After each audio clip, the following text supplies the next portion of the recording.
하나님 말씀 구약 성경 사사기 17장 1절에서 13절까지입니다.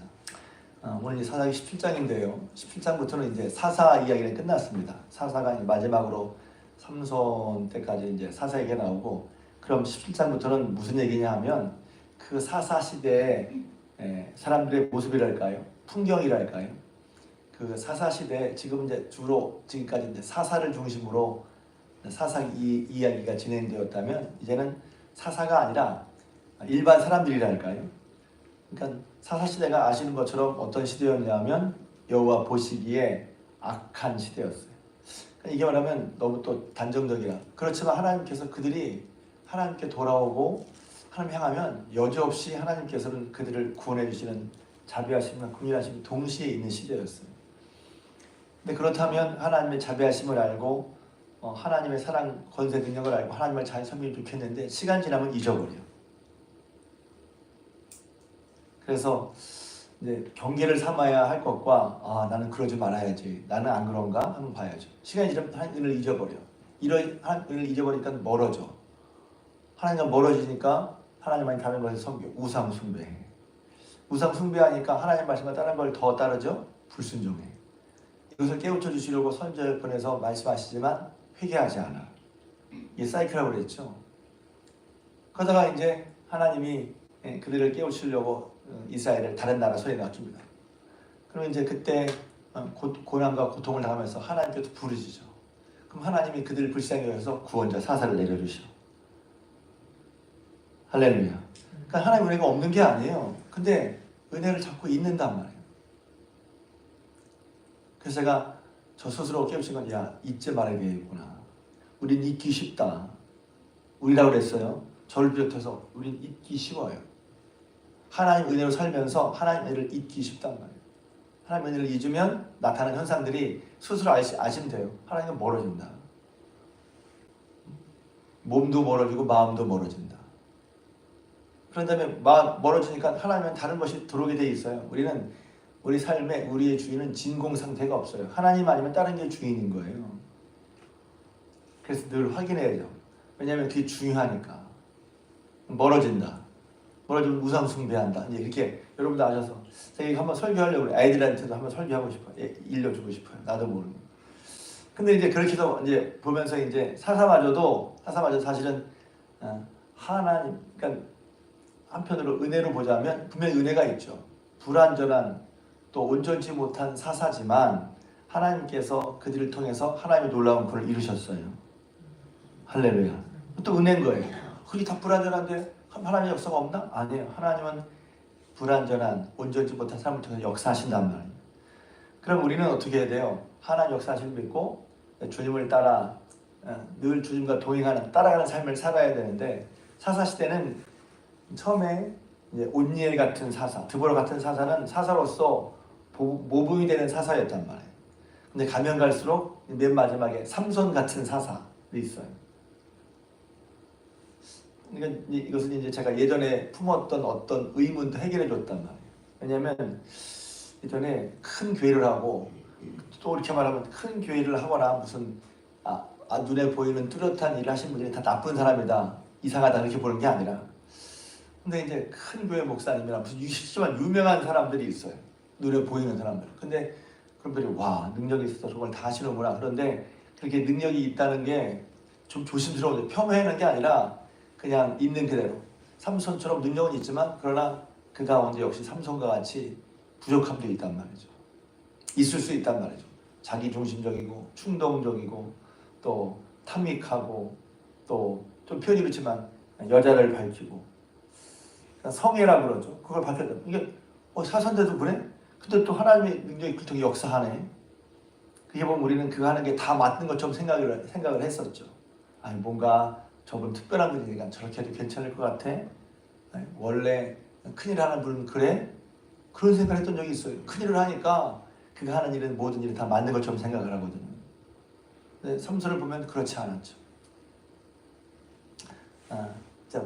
그렇다면 17장은 그 분위기를 보여주는 거예요. 근데 분위기가 어떤 분위기냐면 참 묘한 분위기예요. 이렇게 어떻게 섞여 있지? 자, 제가 왜 섞여있는지 보여드릴게요. 미가라는 사람이 있었어요. 근데 이 사람이 말입니다. 어머니의 돈, 여기 보면 1,100을 훔쳤어요. 어머니 걸. 나쁜 사람이잖아요. 나쁜 놈이죠. 아니면 어머니 거라 그냥 별로 훔친다는 것 없이 어머니 거, 내 거도 내 거 이렇게 가져가는지 모르겠어요. 근데 그게 어머니가 누군지 모르니까 막 훔쳐간 사람을 저주하는 거죠. 너 봐라. 근데 그 얘기 들으니까 마음에 찔리는 거야. 뭐 때문에 찔렸어요? 아, 내가 어머니 거 훔쳐서 어머니가 걱정하는 거야. 이게 찔리는 게 아니라 저주받을까 봐 찔린 거예요. 그래가지고요. 어머니 돈 여기 있어요. 내놓습니다. 도둑 지나가서 내놓은 거죠. 왜? 저주를 받을까 봐 내놓은 거예요. 그러니까 어머니가 야 보세요. 그 어머니가 이르되 내 아들아 여호와께 복받기를 원하노라 이랬단 말이에요. 여러분 이게 복받을 일이에요? 회개한 것도 아니고 회개를 한 것도 아니고 그냥 내놨어. 내놓은 건 맞지. 근데 그 내놓은 게 내가 어머니에게 잘못했구나. 내가 어머니가 탐냈구나. 쉽게 말하면 십계명에 있는 것처럼 내 이웃이고 여러분 어머니 것도 남편 거 아내 것도 각각 있는 거죠. 그걸 내 것처럼 생각하면 안 되잖아요. 근데 그걸 훔쳐가는데 그것을 회개하거나 하는 게 아니라 왜 내놓은 거예요? 회개해서 내놓은 게 아니야. 잘못해서 내놓은 게 아니라 이거 안 들으면 나 저주받을까 봐 내놓은 거란 말이에요. 자, 그런데 그러니까 어머니가 보세요. 어머니가 일단 그러니까 아무튼 자기 돈이 찾아졌잖아요. 자, 찾아졌어. 자, 여기서 이제 참 이게 재밌다고 말하는 건 좀 표현이 그렇고 참 복잡하고 답답한 것은 하나님 얘기를 해요. 하나님께서 하나님 얘기를 한단 말이에요. 또 제사장이 귀한 것도 알아요. 묘하게 섞여 있어. 또 하나님께 이제 이 1,100을 도로 찾았으니 하나님께 감사해서 하나님께 드린대. 이건 보면 신앙의 모습이 맞는 것 같아. 근데 좀 묘해요. 이상해요. 그래서 뭐라냐면 다시 미가가 어머니 은 1,100을 돌려주니까 어머니가 말할 때 3절에 내 아들을 위하여 한 신상을 새기고 한 신상을 부어 만들겠다. 아니 지금 어머니 걸 훔쳐서 저주하니까 찔려서 다시 터이는 아들에게 그 아들을 위해서 뭐 하겠다고요? 신상을 만들어주겠다는 거예요. 여호와 이름을 부르면서. 여러분 이게 뭐가 이상하지 않아요? 분명히 뭔가 아들을 위하는 것 같고 하나님의 신앙을 고백하는 것 같은데 이상해요. 왜? 하나님을 섬긴다고 한다면 어떻게 신상을 만들 생각을 할까요? 그리고 신상을 만들어서 그게 아들을 위한 거라고 생각해. 내 아들을 위하여 신상을 만들겠다. 그게 아들을 위한 거라고 생각해. 여러분 신상을 만드는 게 아들을 위한 건가요? 그러니까 그 신상을 만들면 그 신상이 아들에게 뭔가 좋은 것이 될 거라고 생각하고 있다는 거죠. 아들을 위하여 만들겠다. 이게 하나님을 믿는 사람의 모습인가요? 하나님을 아는 사람의 모습인가요? 그러니까 뭐가 이상하게 뒤죽박죽 섞여 있어. 신앙인 듯 신앙 아닌, 믿음이 하나님을 믿는 것 같은데 믿지 않는, 섞여 있는 신앙이에요. 섞여 있어. 어떤 분은 또 좋게 말하면 그래도 신앙이 있잖아요. 아니요. 섞여 있는 신앙은 신앙이 아닙니다. 그래서 이걸 어려운 말로는 혼합주의라고 해요. 믿는 것 같은데 믿지 않는 거예요. 교회도 나오고 예배도 드리고 헌금도 하는데 하나님을 믿지 않는 거예요. 그럴 수 있을까? 이제 이 모습이 섞여 있단 말이에요. 자, 그러니까 신상을 만듭니다. 그러고서 여기 보면 하나님께 드립니다 했거든요. 그러므로 내가 이 은을 여기 보면 내 손으로 이 은을 여호와께 거룩히 드리노라. 내 손으로 이 은을 여호와께 거룩히 드리노라. 이도 했어요. 3절에 이 은을 여호와께 거룩히 드리겠다는 거예요. 근데 하나님이 드린다고 했는데 그걸 어디에 쓰냐면 하나님이 싫어하시는 우상을 만드는 일에 쓴다는 거. 하나님이 드린다고 했으면서. 그러니까 잘 믿는 것 같은데 거룩한 것 같은데 뭔가 헌신하는 것 같은데 보면 그게 아닌 거야. 근데 이런 풍경을 한마디로 뭐라고 그러느냐? 6절 말씀이 이제 중요한 말씀입니다. 사사기 전체를 관통하는 말씀이기도 해요. 6절 다시 한번 읽어볼까요? 시작.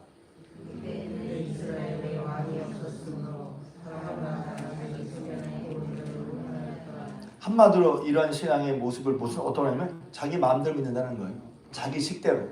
신앙은 자기 식대로 믿는, 자기 중심적으로, 자기 생각대로. 자기 소견대로 믿는다는 거예요. 그래서 신앙은 자기 소견대로 믿는 게 아니에요. 하나님 중심으로 믿고 하나님 중심이니까 하나님 말씀 너무 당연한 얘기인데 그 하나님 믿는 것 같아. 하나님을 따르는 것 같아. 그래서 하나님 얘기도 하고 예배 드린다는 얘기도 하고 헌금 드린다는 얘기도 하는 거예요. 그런데 이상해. 왜? 자녀의 하나님께 합당하지 않은 도둑질한 것을 꾸짖지도 않고 또 자녀를 위한다고 하면 또 하나님 앞에 회개해야 돼 하는데 그거 아니라 자녀를 위해 해준다고 신상을 만들어주고 하나님께 드린다고 했지만 드리지도 않았어요. 하나님께 드린다는 건 하나님의 뜻에 따라 쓰이도록 하나님에 맞게 쓰이도록 해야 되는데 하나님 드린다고 하면서 하나님이 싫어하시는 우상을 만드는 일에 하나님께 드린다고 우상을 만든단 말이에요. 도대체 어떻게 섞여 있는지 저는 참 그런데 야 신앙이 이럴 수도 있구나. 섞여 있어. 섞여 있는 특징은 뭐냐 한마디로 그 섞여 있으니까 어떤 게 섞여 있으니까 복잡하냐. 근데 그걸 꿰뚫어서 말하는 게 있어요. 자기 마음대로 믿는다는 거예요. 자기 생각대로 믿는다는 거예요. 제일 위험한 게 뭔지 아십니까? 그래서 여기서 보면 또 다른 게 생각이 나요. 가장 큰 우상은 자기 자신인 거예요. 하나님이 아니라 하나님 중심이 아니라 자기 중심으로 자기 생각대로 자기 소견대로 자기 방식대로 믿는 거란 말이에요. 그게 사사기의 풍경이란 말이에요. 근데 이 사사기를 보면서 저는 왜 요즘과 같은 생각이 드는지 모르겠어요. 하나님을 부르고 예배를 드리고 하는데 그게 다 자기 중심적인 거야. 자기 소견대로 믿어. 자기 생각대로 해. 어떤 건 따르지만 어떤 건 자기 생각대로 해. 그런 모습이란 말이죠. 그 아들 미가는요. 이제 그 밑에 보면 그냥 미가 얘기가 나오죠. 미가가 어떻게 생각했는지. 미가가 보니까 한 떠돌아다니는 그러니까 아마도 제 생각에 가난한 레위인이었던 것 같아요. 레위인은 아시는 것처럼 레위인만 제사장이 되는 거죠. 제사장은 누구를 위해 됩니까? 누구를 위한 제사장이에요? 먼저 하나님을 섬기는 사람 아닙니까? 하나님의 뜻에 따라 죄인들을 하나님 인도하는 역할을 맡은 사람이에요. 하나님의 뜻에 따라 이제 예배를 드리는 그런 일을 맡은 사람 아니겠어요? 그리고 그 레위는 레위인만 제사장이 되잖아요. 레위인만 제사장이 돼요. 근데 보면 5절에도 보세요. 5절에 미가 어머니라는 사람이 어떻게 했냐면 그 사람 미가에게 신당이 있으므로 그가 에봇과 드라빔을 만들고 한 아들을 세워 그랬어요. 그래서 집에 제사장이 있어야 돼. 그건 어떤 면에서 신앙적인 것 같아요. 근데 제사장은 누구 만나면 레위인만 된단 말이에요. 그럼 자기 아들을 세워서 너 제사장 해라. 쉽게 말하면 아들에게 목사해라. 되게 의례스러운 것 같잖아요. 근데 당시에는 레위인만 제사장이 돼. 하나님께서 레위 족속을 제사장 삼으셨는데 그거 상관없이 야 아무나 하면 시키래. 자기 생각대로 야 너 제사장 해라. 신앙적인 모습 같은데 왜 신앙적이 아니죠? 하나님과 하나님 중심이 아니라 하나님의 말씀 그 신앙은 하나님의 관계인데 하나님 없이 자기 소견대로 믿는다는 거예요. 그래서 우상숭배는 더 심하게 말하면 하나님 없는 신앙인 거예요. 하나님을 말하지만 하나님을 부르지만 하나님께 예배하지만 하나님이 없고 거기 누가 있냐면 대신 내가 있는 거예요. 하나님 안 믿는 거야.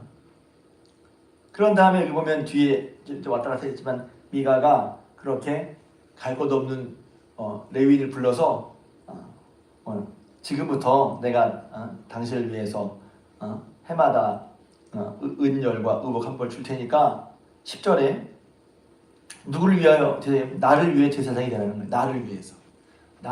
자 10절 읽겠습니다. 10절 있습니다. 시작.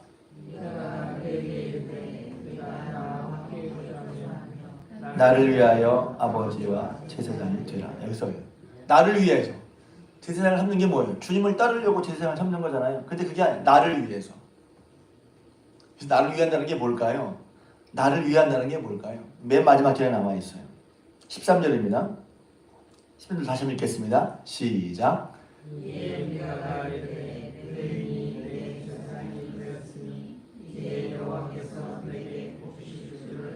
나를 위해서 왜? 내 복 받게 하려고.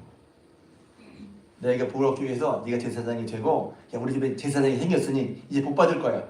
어떻게 보면 제사장을 중요하게 생각하는 것 같고 그 제사장을 대우하는 것 같아요. 그런데 보면 그게 아니라 나를 위해 제사장이 되라는 거예요.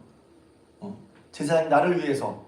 그러니까 하나님을 섬기고 하나님의 뜻을 따르는 게 아니라 나를 위해서 네가 제사장 역할을 해주고 그러면 내가 어떻게 돼요? 내가 잘 돼. 내가 잘 돼. 그러니까 자기 중심적인 신앙인 거예요. 하나님을 경외하고 또 하나님의 뜻을 따르고 그렇게 하려면 결국 하나님과 함께 하려면 하나님의 뜻이 옳은 걸 알고 내가 하나님의 뜻을 자꾸 따라가야 되잖아요. 신앙의 기본이고 핵심입니다. 그런데 하나님을 따라가고 하나님을 내가 딱 중심이고 하나님을 나에게 맞추는 거예요. 이렇게 하나님을 나에게 맞춰. 내가 하나님을 믿고 내가 하나님을 따라가고 바꾸는 게 아니라 하나님을 나에게 맞춰. 이렇게 내가 중심이고 내가 잘 되는 게 중심이고 거기에 나를 맞춘단 말이에요. 그렇게 보면 좋은 것 같은데 결국 사사시대에 이런 모든 모습들은 이런 것을 바닥에 깔고 있단 말이에요. 근데 처음부터 봐야 돼요. 그래서 쭉 보면 왜 사사시대가 이렇게 시작됐죠? 하나님께서 다시 한번 처음부터 다시 기억하는 거예요. 하나님께서 이스라엘 백성을 애굽에서 건져줘 440년간 노예 생활하는 거예요. 자기 입으로 빠져나올 수 있는 걸 하나님께서 큰 편팔과 능력으로 건져주셔서 새로운 인생, 새로운 삶을 살게 해주셨어. 광야를 걷게 하시면서 살 수 없는 곳에 먹여주시고 입혀주시고 만나와 메추라 불평 인도해주시며 살게 해주셨어.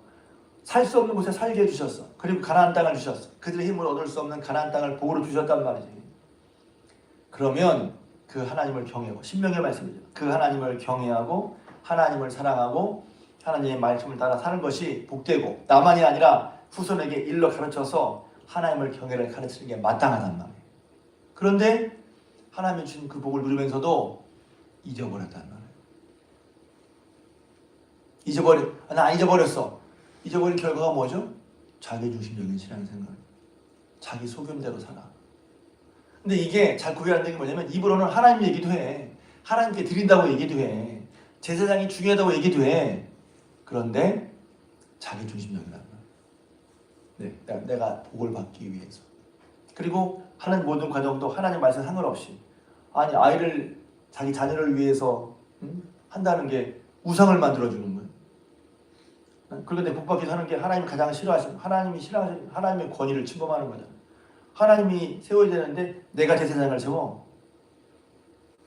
그렇게 하는 이유가 뭐예요? 나 복받으려고. 그러니까 그것이 묘하게 섞여 있는 잘못된 신앙. 큰 문제 같지 않지만 정말 가장 큰 문제인 신앙. 그게 두 개죠. 여기 보면 사람마다 자기 소견대로 믿어. 그리고 왜 그렇게 믿는지 이렇게 해야 내가 잘 될 것 같아. 하나님을 섬기고 경외하는 모습이 모양은 있는 것 같아. 하나님 얘기, 여호와 얘기를 하잖아요. 하나님 얘기도 해. 입에 하나님 얘기가 나와. 예배도 드려, 헌금도 해. 제사장도 귀하게 여기는 것 같아. 그런데 섞여 있어. 제가 보면서 참 복잡하다. 참 복잡하다. 어떻게 이렇게 됐지? 성경의 말에 의하면 이거예요. 자기 소견대로 행해서, 자기 좋을 대로 행해서, 자기 중심적으로 행해서. 그래서 다시 이제 이 말씀을 연결해서 그럼 우리 삶이 어떻게 되지 할 때 예수님이 직접 하신 말씀이 있잖아요. 너무 중요한 말씀이에요. 예수 믿고 따라갈 때 우리가 평생 주님을 따라가려면 주님과 동행하는 것. 주님이 우리와 함께 하시는 것도 중요하지만 그것을 알고 내가 주님과 함께 하려고 할 때 예수님이 직접 하신 말씀이죠. 이게 중요한 거예요. 예수님이 직접 하신 말씀이란 말이에요. 너희가 나를 따라오려면 나와 함께 하려면 이거죠. 자기를 부인하고 제일 먼저 자기 부인이 나온단 말이에요. 자기를 부인하고 네 중심, 네 생각, 네 소견이 있지만 우리는 없을 수 없어요. 그게 살면서 내 생각이 어떻게 없을 수 있어요. 좀 철학적으로 말하면 내 생각이 난 거야. 사람의 각각 다른 것은 자기 생각이 있어서 그런 거예요. 근데 주님을 따라가려면 자기를 부인하고 해요. 제일 먼저 자기 부인이라는 거예요. 두 번째는 십자가를 지고 그게 주님을 따라가는 거예요. 예수님 하신 말씀을 우리가 잘 기억할 필요가 있죠. 아니면 이 사람 요새 누가 십자가 줘? 요새 그렇게 힘들게 신앙생활해. 힘들게 신앙생활 안 한다? 신앙생활 일부러 힘들게만 할 필요는 없죠. 그러나 예수님 말씀하셨거든요. 주님을 따라가는 건 십자가 지고 가는 건데 요새 누가 그렇게 힘들게 해요. 한번 여러분이, 그래서 저는 저 개인적으로도 그렇고 말씀에 따라서 우리 자신의 삶을 돌아보자는 말이에요. 그리고 나는 죄송합니다. 여러분 위해서는 말이에요. 난 새벽기도 하고 보니까 나는 잘 따라가고 있어? 아니에요. 전 말씀을 전하고 잘 따라가고 있어? 아니에요. 나를 말씀으로 돌아보자는 말이에요. 그게 복된 거란 말이에요. 주님을 따라가면 내가 오해하지 마세요. 이 길로 가면, 서울로 가는 길이면 내가 기도하고 안 해도, 기도하지 말란 말이 아니라 서울로 간단 말이에요. 내가 가는 길, 주님을 따라가는 길이라면 주님께서 시편의 말씀처럼 원만한 광명의 길로 이르게 해주시고 내 공의를 나타내게 해주실 거예요. 그런데 부산 가는 길로 가면서 이 길은 서울 가는 길인 줄로 믿습니다. 부산 가는 길로 가면서 이 길은 서울 가는 길일 때가 믿습니다. 해도 그 길은 서울이에요. 그 길은 서울과 멀어지는 거예요. 그러니 우리 자신의 삶을 돌아보고 그래야 복된 삶이 되는 거죠. 복은 다른 게 아니에요. 하나님과 함께하는 게 복이죠. 하나님 따라가는 게 복인 거예요. 그러니까 거기서 다 나오잖아요. 하나님 잃어버리면 다 있는 것이고 하나님 얻으면 다 얻는 것이라고 볼 수 있단 말이죠. 그러니까 내가 어떻게 생각하고 있지? 내가 왜 자기 주신 여기야? 거기 밑에 보면, 그 바닥에 보면 하나님이 아닌 다른 것이 있단 말이죠. 잘 생각해 보세요. 내가 결정하고 판단하고 이렇게 할 때 내 밑바탕에 뭐가 나를 이렇게 충동해서 이끌고 가는지 한번 보자는 말이죠. 그게 나예요? 아니면 하나님이에요? 아주 깊은 얘기죠, 이건. 그래서 새벽 시간에 여러분 오신 분들 잘 오셨어요. 왜냐하면 이렇게 봐야 되죠. 그래서 우리의 생명의 말씀이 이거 누게로 가리니까 제자들이 예수님께 한 말씀이잖아요. 생명의 말씀이 하나님께, 예수님께 있단 말이에요. 혼란하고 복잡하냐. 보니까 왜 혼란할 수 없으니까 사람들이 다 이렇게 사는 거야. 성경 이론에 사람들이 다 이렇게 살아. 이렇게까지 힘들게 할 게 뭐가 있어. 그리고 그러니까 제 생각이죠. 이렇게까지 힘들게 할 게 뭐가 있어. 이렇게 어렵게 할 게 뭐가 있어. 뭐 이렇게까지 해야 돼? 누구 생각이에요? 성경과 내 생각을 왔다 갔다 해야지. 그런 성경이 이렇게 하고 있단 말이야. 하나님 말씀을 하고 있단 말이지. 내 소견대로 믿느냐, 하나님을 위해서 내 복을 따라 믿느냐, 내 중심이냐 하는 것입니다. 여기서부터 할 때 이것이 새로워지는 거예요. 새로워져야 되는 거죠. 나도 모르게 주님의 은혜를 받고 시작했지만 혹시 내 중심의 신앙이 되고 그것이 신앙 중심이, 내가 복을 받는 것이 중심이 되었다면 다시 한번 이 말씀을 통해서 우리 자신을 돌아보고 은혜의 하나님, 생명의 하나님, 능력의 하나님, 그 주님과 동행하는 복된 삶으로 나아가는 저와 여러분 되시기를 주님의 이름으로 부탁을 드립니다.